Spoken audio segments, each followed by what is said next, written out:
परिचय। आज राम और विक्की खाने की मेज पर बैठकर रात के खाने का इंतजार कर रहे थे। राम ने विक्की से उसे जूस का बर्तन देने को कहा, लेकिन गलती से विक्की का हाथ कुछ बर्तनों पर लग गया, जिससे वे जमीन पर गिर गए। उनमें से कुछ बर्तन टूट गए और जबकि कुछ पहले की भांति ही रहे। तब विक्की ने राम से पूछा कि कांच के बर्तन क्यों टूट गए, जबकि स्टील के बर्तनों पर कोई प्रभाव नहीं पड़ा? ऐसा क्यों? राम ने उत्तर दिया कि ऐसा ठोसों के गुणों के कारण है। कांच भुरभुरा होता है, जबकि स्टील नहीं। प्रत्येक वस्तु के अपने स्वयं के यांत्रिक गुण होते हैं। छात्रों, तुम निश्चित रूप से इसके बारे में और अधिक जानना चाहोगे, तो आओ ठोसों के यांत्रिक गुणों के विषय में और चर्चा करते हैं। उद्देश्य। इस पाठ के अंत में आप निम्न करने में सक्षम हो जाएंगे: ठोसों की परिभाषा, प्रत्यास्थ पिंड एवं प्लास्टिक पिंड के विषय में जानना, ठोसों के प्रत्यास्थ व्यवहार को समझना, प्रतिबल तथा विकृति को परिभाषित करना, हुक के नियम को परिभाषित करना, प्रतिबल एवं विकृति वक्र का विश्लेषण करना, प्रत्यास्थता गुणांक, उपवासों अनुपात की गणना, द्रव्यों के प्रत्यास्थ व्यवहार के अनुप्रयोग। परिभाषा। ठोस वस्तु की वह स्थिति होती है जिसमें उसके परमाणु या अणु बलपूर्वक आपस में बंधे होते हैं ताकि वे अपना आकार एवं आयतन बनाए रखें। ठोसों को दो भागों में बांटा जा सकता है: क्रिस्टलीय ठोस, ये वो ठोस होते हैं जिनमें अणु या परमाणु नियमित स्वरूप में व्यवस्थित होते हैं। अक्रिस्टलीय ठोस, ये वो ठोस होते हैं जिनमें अणु या परमाणु अनियमित स्वरूप में व्यवस्थित होते हैं। इन ठोसों को ग्लासी ठोस भी कहा जाता है। प्रत्यास्थ पिंड एवं प्लास्टिक पिंड। कोई पिंड जो विरूपक बल को हटाने पर प्रत्यास्थ सीमा के भीतर अपनी प्रारंभिक आकृति एवं आकार को पुनः प्राप्त कर लेता है, प्रत्यास्थ पिंड कहलाता है। प्रत्यास्थता किसी वस्तु का वो गुण होता है जिसके कारण वो विरूपक बल को हटाने के बाद अपनी प्रारंभिक आकृति एवं आकार को पुनः प्राप्त कर लेता है। कोई पिंड जो विरूपक बल के हटाने के बाद अपनी प्रारंभिक आकृति एवं आकार को पुनः प्राप्त नहीं कर पाता, प्लास्टिक पिंड कहलाता है। ठोसों का प्रत्यास्थ व्यवहार। किसी ठोस में प्रत्येक परमाणु या अणु पास वाले परमाणुओं या अणुओं से घिरा होता है। जब किसी ठोस का विरूपण किया जाता है तो अंतर परमाणु दूरी में परिवर्तन के कारण परमाणु अपनी साम्य अवस्था से हट जाते हैं। जब विरूपण बल को हटा दिया जाता है तो अंतर परमाणु बल उन्हें उनकी वास्तविक स्थिति की ओर वापस ले आते हैं। इस प्रकार पिंड अपनी प्रारंभिक आकृति एवं आकार को पुनः प्राप्त कर लेता है। प्रतिबल। जब बाह्य बल द्वारा पिंड का विरूपण किया जाता है तो एकांक क्षेत्रफल पर लगने वाले प्रत्यानयन बल को प्रतिबल कहते हैं। प्रतिबल बराबर प्रत्यानयन बल बटे क्षेत्रफल। प्रतिबल का एसआई मात्रक न्यूटन मीटर होता है। प्रतिबल दो प्रकार के होते हैं: अभिलंब प्रतिबल और तनन प्रतिबल। अभिलंब प्रतिबल, इसका आशय पिंड के पृष्ठ के लंबवत कार्य करने वाले प्रति इकाई क्षेत्रफल विरूपक बल से है। अभिलंब प्रतिबल दो प्रकार के होते हैं: तनन प्रतिबल, जब प्रयुक्त बल की दिशा में पिंड की लंबाई में बढ़ोतरी हो जाती है। संपीडक प्रतिबल, जब प्रयुक्त बल की दिशा में पिंड की लंबाई में कमी हो जाती है। स्पर्श रेखीय प्रतिबल, इसका आशय पिंड के पृष्ठ के स्पर्श रेखीय कार्य करने वाले प्रति इकाई क्षेत्रफल विरूपक बल से है। विकृति। विकृति को पिंड के आयाम में परिवर्तन के पिंड के मूल आयाम से अनुपात के रूप में परिभाषित किया जाता है। इसकी इकाई व विमाएं नहीं होते।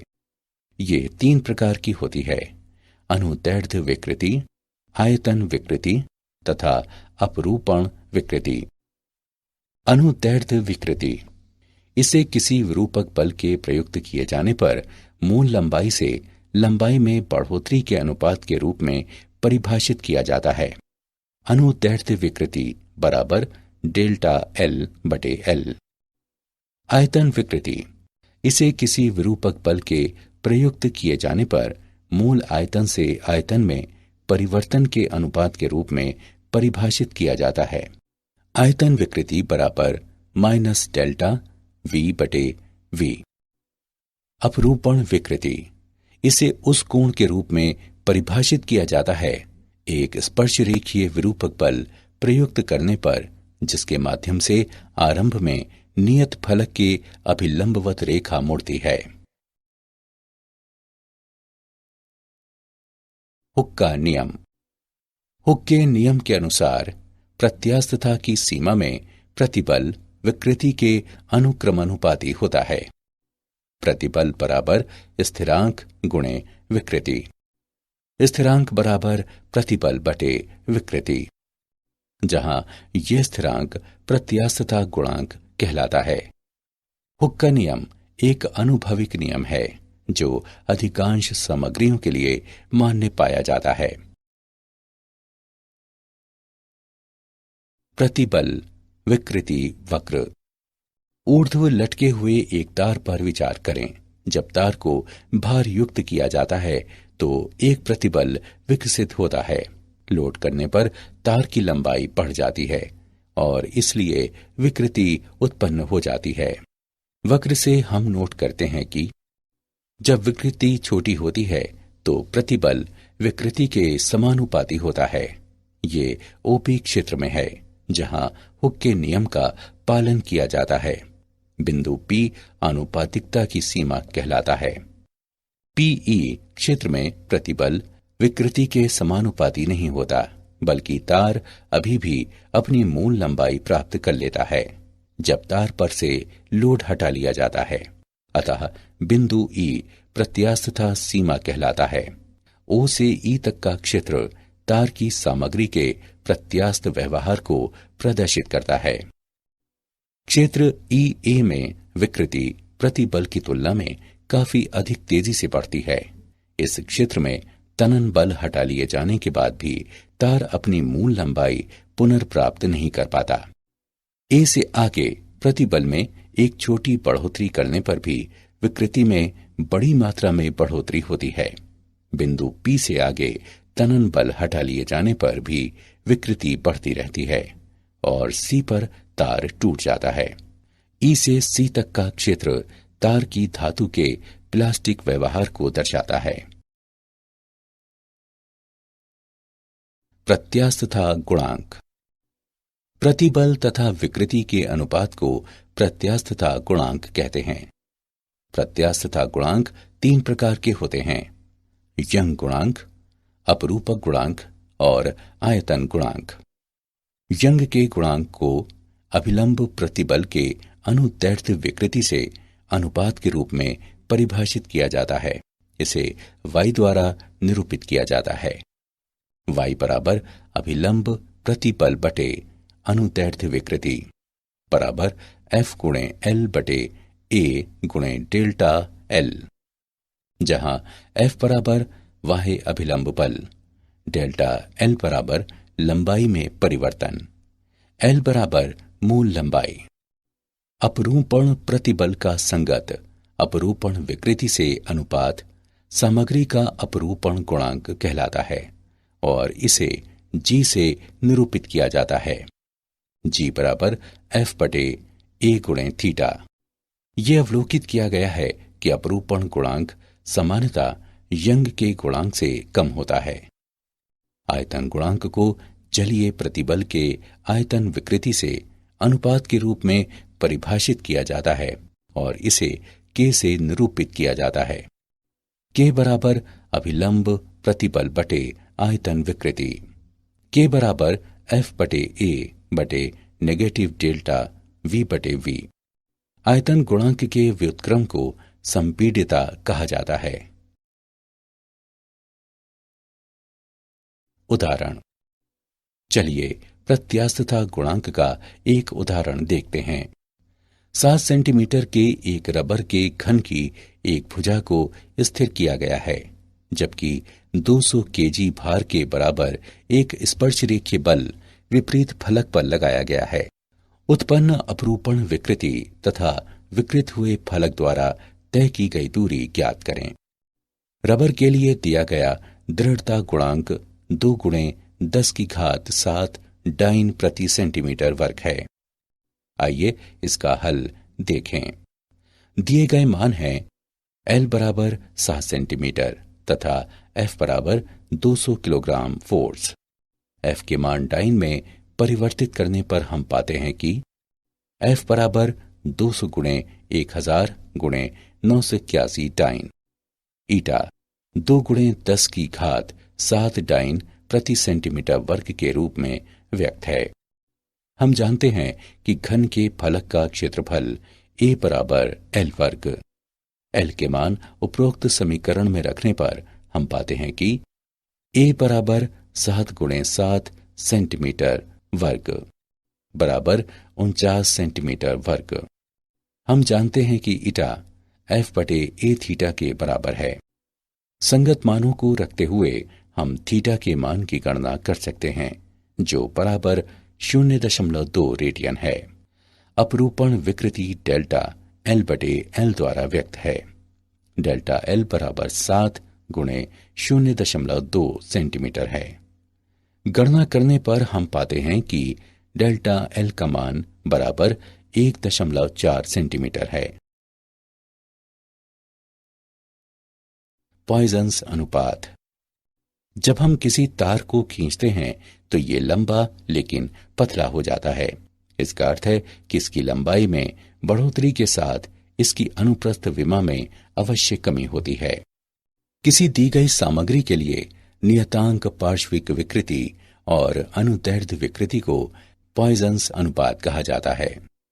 V बराबर एप्सिलॉन डैश बटे एप्सिलॉन। यहां V पॉइजन्स अनुपात है। द्रव्यों के प्रत्यास्थ व्यवहार के अनुप्रयोग। कुछ सामग्रियां विरूपक बल हटा लिए जाने के बाद अपना मूल स्वरूप फिर से प्राप्त कर लेती हैं। ये विलंब प्रत्यास्थ पश्च प्रभाव कहलाता है। सामान्यतः निलंबन क्वार्ट्ज के बनाए जाते हैं, जिनका प्रत्यास्थ पश्च प्रभाव अत्यंत कम होता है। मशीनों के धात्विक पुर्जों पर प्रत्यास्थता सीमा से अधिक प्रतिबल नहीं लगना चाहिए, अन्यथा वे विरूपित हो जाएंगे। रेलवे पटरी बीम की अनुप्रस्थ विमा अंग्रेजी के आई वर्ण की आकृति की होती है। इससे हल्केपन का लाभ मिलता है और फ्लैंज लोडिंग के कारण संपीड़न और तनन को सहन करने में समर्थ होते हैं। किसी दिए गए भार को उठाने के लिए आवश्यक धात्विक रस्सी की मोटाई रस्सी की सामग्री की प्रत्यास्थता सीमा के ज्ञान तथा सुरक्षा कारक को ध्यान में रखते हुए तय की जाती है।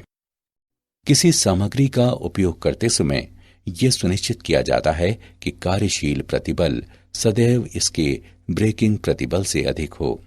सुरक्षा के लिए यह अंतर आवश्यक है। क्या आप जानते हैं, मैक्सवेल आयतन गुणांक को परिभाषित करने वाले पहले व्यक्ति थे। हाल में किए गए अध्ययनों के मुताबिक अर्धक्रिस्टलीय ठोस नामक एक वर्ग भी होता है। इसमें अक्रिस्टलीय और क्रिस्टलीय दोनों अवस्थाएं साथ साथ उपस्थित रहती हैं। कुछ बहुलक इस संवर्ग में आते हैं, उदाहरण के लिए पॉलीएथाइलीन। जब किसी पिंड को गर्म किया जाता है, लेकिन कुछ सीमाएं आरोपित करते हुए इसे फैलने से रोक दिया जाता है, तो आंतरिक बल उत्पन्न हो जाते हैं जो तापीय प्रतिबल नामक प्रतिबल उत्पन्न करते हैं। सारांश। आइए हमने जो कुछ सीखा है उसे संक्षेप में दोहराएं। ठोस किसी पिंड की वो स्थिति होती है जिसमें उसके परमाणु एवं अणु बलपूर्वक आपस में बंधे होते हैं ताकि वे अपना आकार एवं आयतन बनाए रखें। प्रत्यास्थता किसी पिंड का वो गुण होता है जिसके कारण प्रत्यारोपित बल को हटाने के बाद पिंड अपनी प्रारंभिक आकृति एवं आकार को पुनः प्राप्त कर लेता है। प्रतिबल को पिंड को किसी बाह्य बल द्वारा विरूपित किए जाने पर उसमें उत्पन्न प्रति इकाई क्षेत्रफल प्रत्यानयन बल के रूप में परिभाषित किया जाता है। विकृति को किसी पिंड की मूल विमाओं से पिंड की विमाओं में परिवर्तन के अनुपात के रूप में परिभाषित किया जाता है। हुक के नियम के अनुसार प्रत्यास्थता की सीमा में प्रतिबल विकृति के अनुक्रमानुपाती होता है। यंग का गुणांक अभिलंब प्रतिबल के अनुदैर्ध्य विकृति से अनुपात के रूप में परिभाषित किया जाता है। अपरूपण प्रतिबल का संगत अपरूपण विकृति से अनुपात सामग्री का अपरूपण गुणांक कहलाता है। आयतन गुणांक अभिलंब प्रतिबल के आयतन विकृति से अनुपात के रूप में परिभाषित किया जाता है। किसी दी गई सामग्री के लिए नियतांक पार्श्विक विकृति तथा अनुदैर्ध्य विकृति का अनुपात पॉइंसा अनुपात के रूप में